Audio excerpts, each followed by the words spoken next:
बिस्मिल्लाहिर्रहमानिर्रहीम। अस्सलाम वालेकुम स्टूडेंट्स। सेकेंड ईयर आपके बायोलॉजी के चैप्टर नंबर 22 का ऑनलाइन लेक्चर नंबर 1 है और आपका आज का टॉपिक है बेटा जीन लिंकेज। आपको पता है बेटा कि एक जो जानदार होता है उसके पास बहुत सारी खसूसियात होती हैं और कोई भी खसूसियात हो जानदार की उसको जीन्स कंट्रोल करती होती हैं और जीन्स जो होती हैं उनकी तादाद हज़ारों में होती है, थाउजेंड्स में होती है और जीन क्रोमोसोम्स के ऊपर होती हैं, लेकिन क्रोमोसोम की तादाद लिमिटेड होती है। लिहाजा एक क्रोमोसोम के ऊपर काफ़ी सारी जीन्स मौजूद होती हैं। देखते हैं every organism poses numerous character.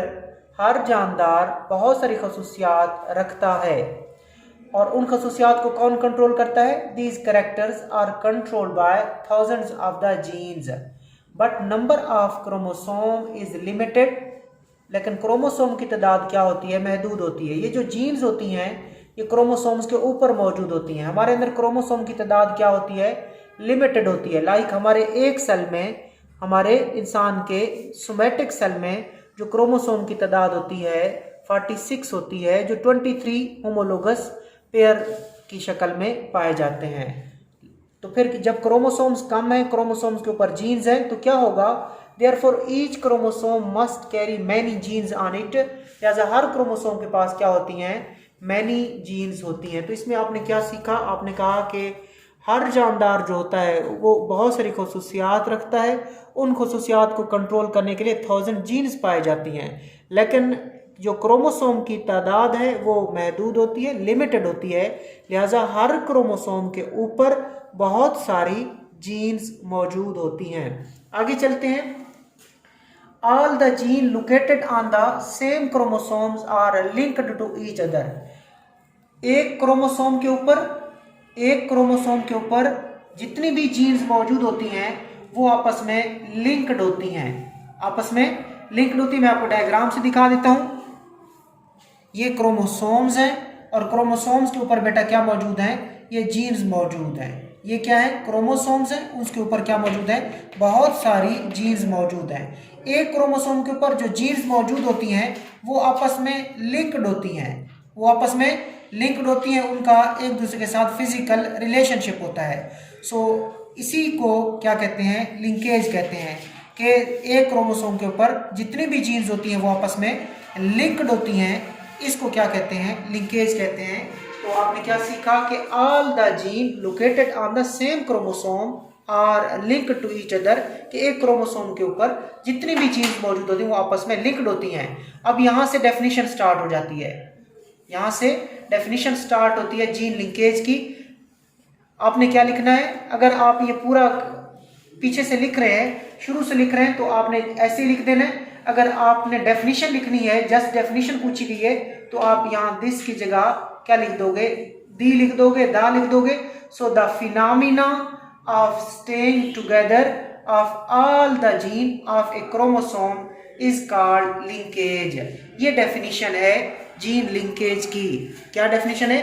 कि the phenomena of staying together of all the gene of a chromosome, कि वो अमल जिसमें एक क्रोमोसोम की सारी जीन इकट्ठे स्टे करती हैं, इकट्ठे होती हैं, इस फिनोमिना को हम लिंकेज कहते हैं। अब ये जीन लिंकेज क्या होता है? मैंने अभी आपको बताया, it is a physical relationship between the genes. ये एक फिजिकल रिलेशनशिप होता है किसके दरमियान? जीन्स के दरमियान। आगे चलते हैं।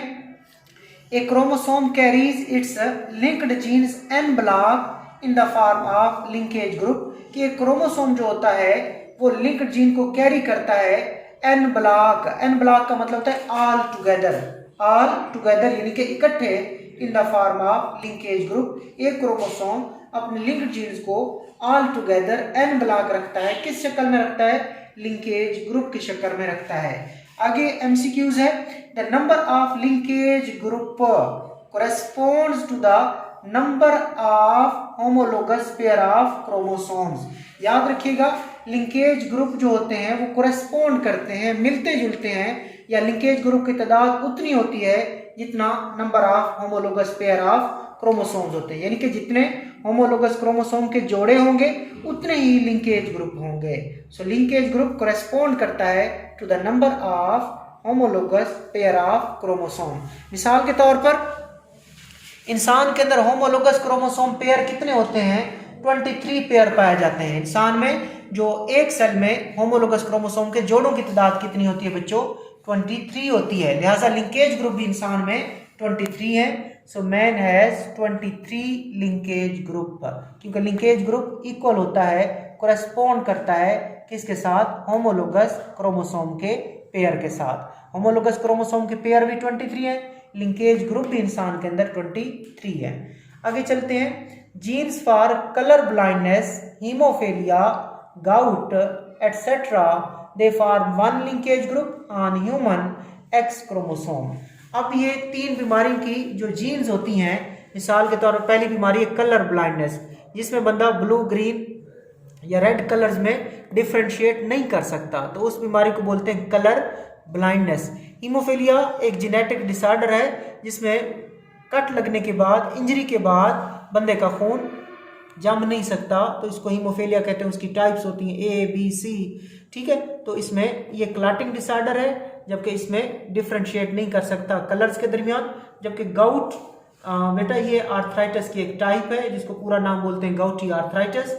इसमें जो हमारे मूवेबल जॉइंट्स होते हैं उसमें यूरिक एसिड जो होता है वो क्रिस्टल की शक्ल में जमा हो जाता है, तो इसको गाउट कहते हैं। सो ये जो कलर ब्लाइंडनेस हो गई, उसके बाद हीमोफीलिया और तीसरी बीमारी गाउट, इनकी जो जीन्स होती हैं वो एक्स क्रोमोसोम्स पर मौजूद होती हैं। इसी तरह similarly gene for sickle cell anaemia, leukaemia and albinism make another linkage group on human chromosome number 11। ये एमसीक्यूज बनेंगे कि इंसान का जो क्रोमोसोम नंबर 11 होता है वहां पे किसकी जीन्स मौजूद होती है? वहां पे भी 3 बीमारियों की जीन्स मौजूद होती है।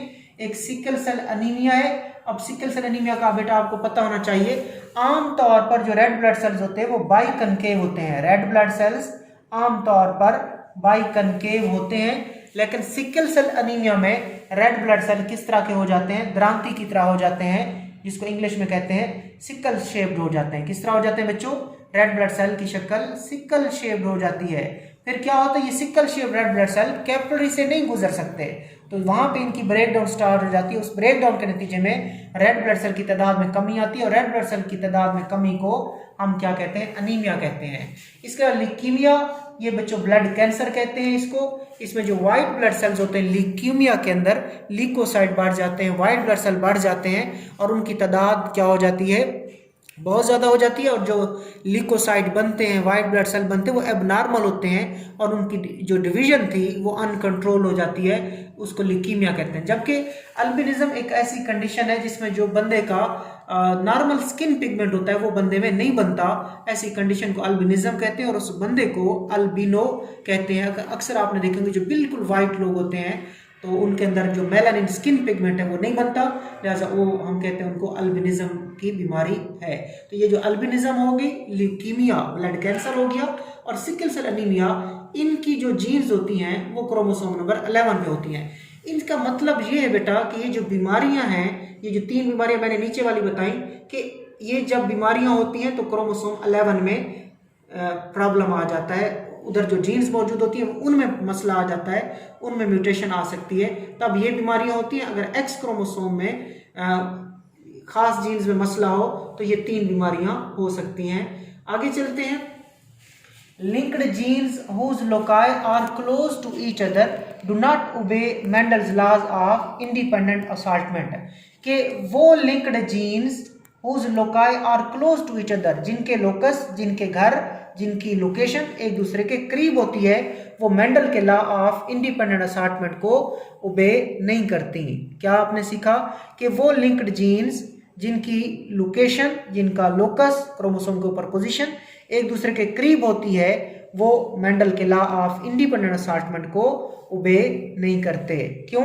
Because these can not assort independently during myiasis, क्योंकि ये मियासिस के जरिए इंडिपेंडेंटली अलग नहीं हो सकते।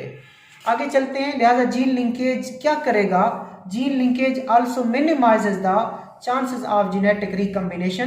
कि जीन लिंकेज का जो प्रोसेस है, ये जो जेनेटिक रिकम्बिनेशन होती है उसको क्या कर देता है? मिनिमाइज करता है, और उस जेनेटिक रिकम्बिनेशन के नतीजे में जो वेरिएशंस पैदा होती हैं उसको भी ये क्या करता है, कम करता है। सो जीन लिंकेज का अमल मिनिमाइज कर देता है किसको, जेनेटिक रिकम्बिनेशन को, और दूसरे नंबर पे वेरिएशन को। ना ही जेनेटिक रिकम्बिनेशन होने देता है, जब जेनेटिक रिकम्बिनेशन कम होती है तो वेरिएशन भी बच्चों के अंदर कम होती हैं।